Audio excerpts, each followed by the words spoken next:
Hi, in this video we present methods of running containerized applications in the Kubernetes cluster. The first method will be based off of a definition file that's available from the Kubernetes documentation.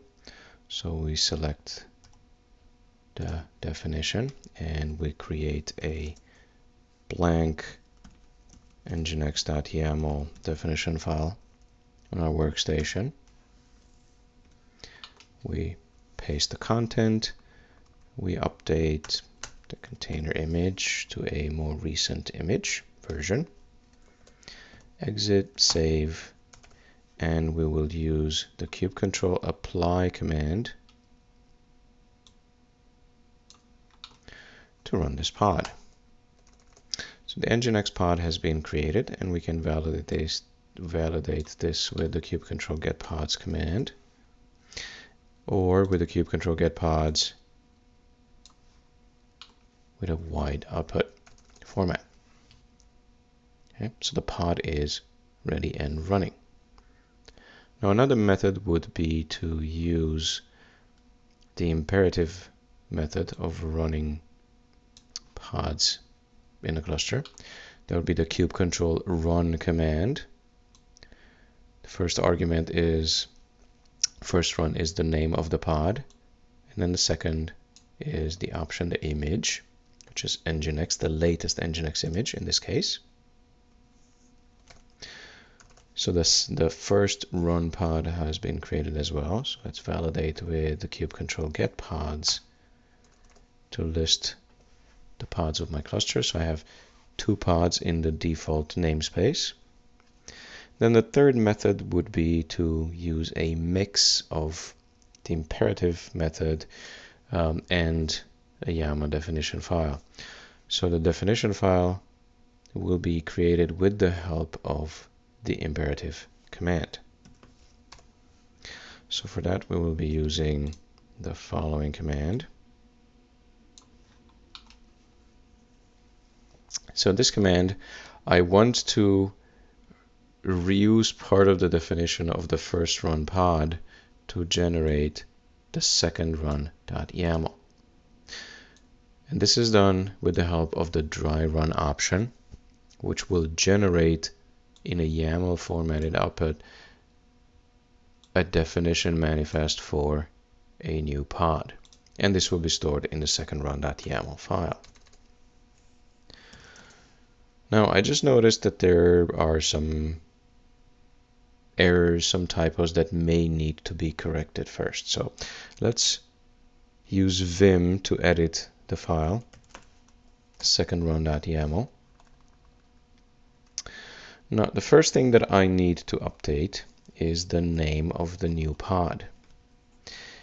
In a namespace, resource names are unique. Since we already have a first run pod in the default namespace, this one needs to be something else. So let's make it second run. Now let's update the label for consistency, second run, and then also the name of the container for consistency.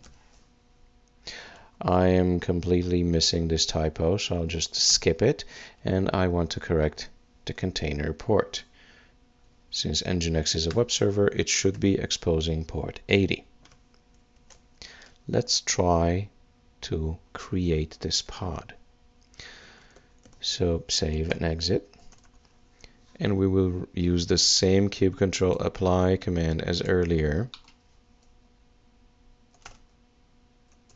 And it seems that the second run pod has been created.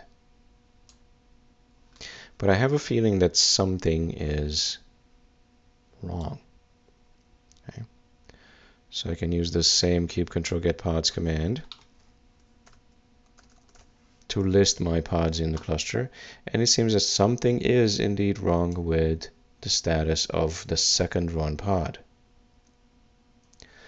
So if I want to further troubleshoot, I need to use the kubectl describe command, describe pods, and I need to provide the name of the second run pod.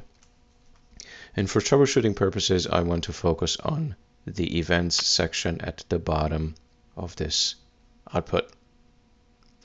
This tells me pretty much what has happened, what was successful. So basically the pod was successfully assigned to a node. That's okay. The image was attempted to be pulled, but then eventually the image pull has failed. And now I just noticed that there's a typo. The image name is incorrect. So then I have to go back to Vim. I have to edit again the second run definition manifest. Correct the name of the image by removing one of the X's. Save and exit one more time. And now with the kubectl replace command, and I will use force just to speed things up a little to prevent any hangs from happening. I will provide again the name of the file. Okay, but this time I will replace the existing pod with hopefully a corrected one. So let's validate again with the kubectl get pods, but with a wide format. And here we are. It seems that the second run is successfully running. So in this video, we presented a few methods of running containerized applications with Kubernetes pods. Now it is finally time to clean up the environment. So one way to clean up pods is to run the kubectl delete command against the definition manifest for the resource that we're trying to delete. So let's use the nginx.yaml file to delete the nginx pod. Okay, so the nginx pod has been deleted. And now I need to delete the first run and the second run pods. And I will do that with one single command, kubectl delete pods. And I will provide the first run and the second run pod names in the same command. And for validation, kubectl get pods, no resources.